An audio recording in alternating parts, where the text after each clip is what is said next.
क्या आप जानते हैं कि सालों से मेहनत करने वाले बिहार के लाखों युवाओं के सपने क्यों टूटते रहे हैं? क्यों रातों रात भर मोमबत्ती की रोशनी में पड़ने वाले छात्र पिछड़ जाते थे और करोड़ों रुपए की बोली लगाने वाले माफिया बाजी मार लेते थे?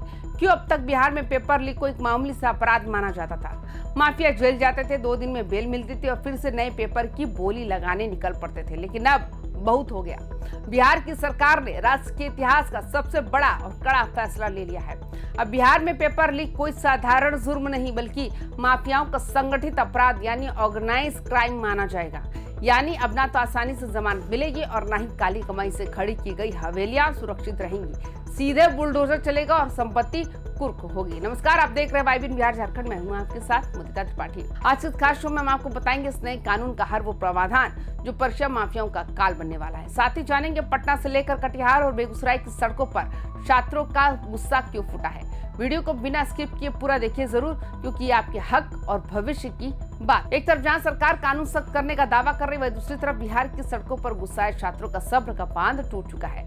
राजधानी पटना से लेकर कटिहार, बेगूसराय और दरभंगा तक युवा सड़कों पर उतर आए हैं। कटिहार के प्रदर्शन के दौरान अचानक पथराव शुरू हो गया, जिसमें अंचलाधिकारी सोनू भगत की आंख में गंभीर चोट लग गई। उनकी हालत को देखते हुए डॉक्टरों ने उन्हें तुरंत हायर सेंटर रेफर कर दिया। उधर बेगूसराय में हजारों छात्रों ने कलेक्ट्रेट का घेराव कर दिया और जमकर नारेबाजी की। वही राजधानी पटना में जबरदस्त प्रदर्शन हिंसक हुआ, जो पुलिस ने तुरंत एक्शन लेते हुए 56 उपद्रवियों को मौके से गिरफ्तार कर लिया। 3 अलग अलग थानों में 268 नामजद और 2500 अज्ञात लोगों के खिलाफ एफआईआर दर्ज की गई। ये गुस्सा सिर्फ एक परीक्षा का नहीं, ये सालों से सिस्टम के हाथों चले गए बिहार के युवाओं का जमा हुआ आक्रोश है।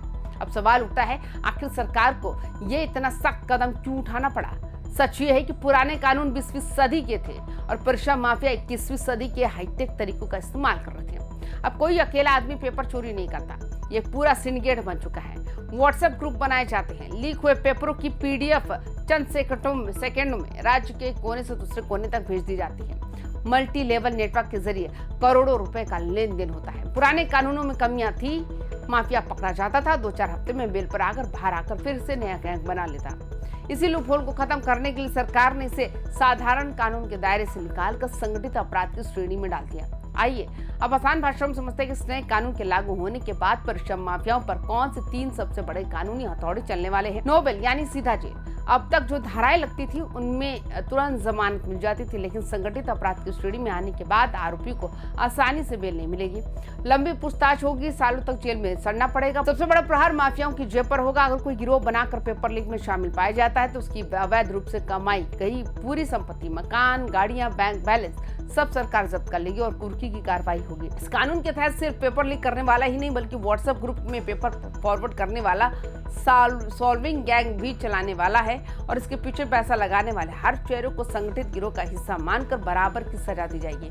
बिहार में बीपीएससी हो या अन्य भर्ती बोर्ड, परीक्षा माफियाओं ने बार बार सरकारी व्यवस्था की साख पर सवाल खड़े किए। अगर सरकार वाकई इस कानून को पूरी ईमानदारी से लागू करती है तो बिहार के सरकारी सिस्टम पर खोया हुआ भरोसा वापस कायम हो सकता है। ये कदम सिर्फ कानून बनाना नहीं बल्कि बिहार के उन लाखों गरीब और मिडिल फैमिली के माता पिता के आंसुओं का जवाब देना है, जो पेट काटकर अपने बच्चों को पटना और मुखर्जी नगर पढ़ाई के लिए भेजते हैं। राजनीतिक रूप से भी ये देखें तो 2026 के दौर में बिहार सरकार ये संदेश देना चाहती है कि युवाओं के भविष्य से खिलवाड़ करने वाले किसी भी माफिया को बख्शा नहीं जाएगा। तो दोस्तों, आपको क्या लगता है, पेपर लीक को संगठित अपराध घोषित करने और संपत्ति जब्त करने के इस कानून से बिहार में परीक्षा माफिया खत्म हो पाएंगे, या फिर कानून तो बन जाते हैं पर अधिकारियों की ढिलाई से माफिया बच निकलते हैं? आपकी इस पर क्या राय है? नीचे कमेंट बॉक्स में अपनी बात खुलकर लिखें और तमाम खबरों के लिए देखते रहिए वाइबिन बिहार झारखंड। नमस्कार।